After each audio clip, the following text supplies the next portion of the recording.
ঈদ মোবারক। রমজানের ঈদের মোবারক এখনো দিচ্ছি না, তবে এগুলো খুশির সংবাদ। যদি ভালো লাগে শেয়ার করবেন।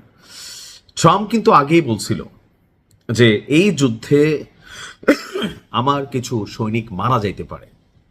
আর এ নিয়ে মার্কিন যুক্তরাষ্ট্রে যখন নিন্দার ঝড় উঠল, যুদ্ধ নিয়ে প্রতিবাদের জায়গা উঠল, ঠিক তখনই ট্রাম্প বলছে যে না, এখানে মনুষ্যবিহীন যন্ত্রের মাধ্যমে যুদ্ধ করা হবে। ইভেন ইরান যদি মধ্যপ্রাচ্যে কোনো অভিযান চালায়, তাহলে মধ্যপ্রাচ্যে ছড়িয়ে ছিটিয়ে থাকা সামরিক ঘাঁটি যেগুলো মার্কিন যুক্তরাষ্ট্র আছে, এগুলোর নিরাপত্তায় যে সকল মার্কিন সেনারা নিয়োজিত রয়েছেন তাদের সর্বোচ্চ নিরাপত্তা আমেরিকা নিশ্চিত করেছে। কিন্তু বাস্তবতা হচ্ছে, আজকে দেখেন ইরাকে একটা বড় ধরনের অভিযান চালিয়েছে আপনার ইরান। আর এই অভিযানে সেই লেভেলে একটা ধুমধামাকা অ্যাকশন হয়েছে। অর্থাৎ টোটাল গত 12 দিনে আপনার 291টি সামরিক অভিযান চলেছে। 291টি। ইরান সমর্থিত ইরাকের একটা গোষ্ঠী আছে, রেজিস্ট্যান্স। এই গোষ্ঠীটি গত 12 দিনে মার্কিন যুক্তরাষ্ট্রের যে স্থাপনাগুলো আছে ইরাকে, সেখানে তারা 291টি অভিযান চালিয়েছে। এতে করে 13 জন মার্কিন সেনা নিহত হয়েছেন, আর আহতের সংখ্যা হচ্ছে 150 জন। গোষ্ঠীটি বলছে শুধুমাত্র গত 24 ঘন্টায় 31টি অভিযান চালিয়েছে তারা। আর সেখানে ইরাকে অবস্থিত মার্কিন যে ঘাঁটিগুলো আছে সেগুলোকে লক্ষ্য করে তারা ডজন ডজন ড্রোন এবং ক্ষেপণাস্ত্র আপনার অভিযান চালিয়েছে। আর এতে করে এই সেনাদের নিহত এবং আহতদের বিষয়টা সামনে আসছে।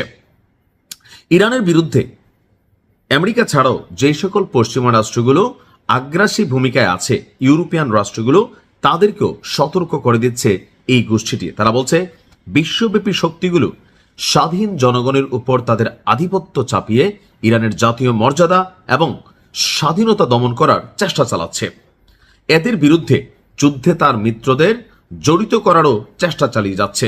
ইরানের বিরুদ্ধে যারা অংশগ্রহণ করবে, যে কোনো দেশ তাদেরকে শত্রু হিসাবে বিবেচনা করবে। ইরাক এবং সমগ্র অঞ্চলে তাদের বাহিনী, তাদের ঘাঁটি সবকিছুর বিরুদ্ধে তারা অভিযান চালাবে। অপরদিকে ইরান যুদ্ধে আহত সৈনিকদের সংখ্যা কত? 140 জন। এই তথ্যটা অফিসিয়ালি পেন্টাগন বলছে, তার মানে প্রকৃত চিত্র আরো অনেক গুণ বেশি। পেন্টাগনের বর্ণনা অনুযায়ী এখন পর্যন্ত 140 সামরিক কর্মী আহত হয়েছে, নিহতের সংখ্যা আছে।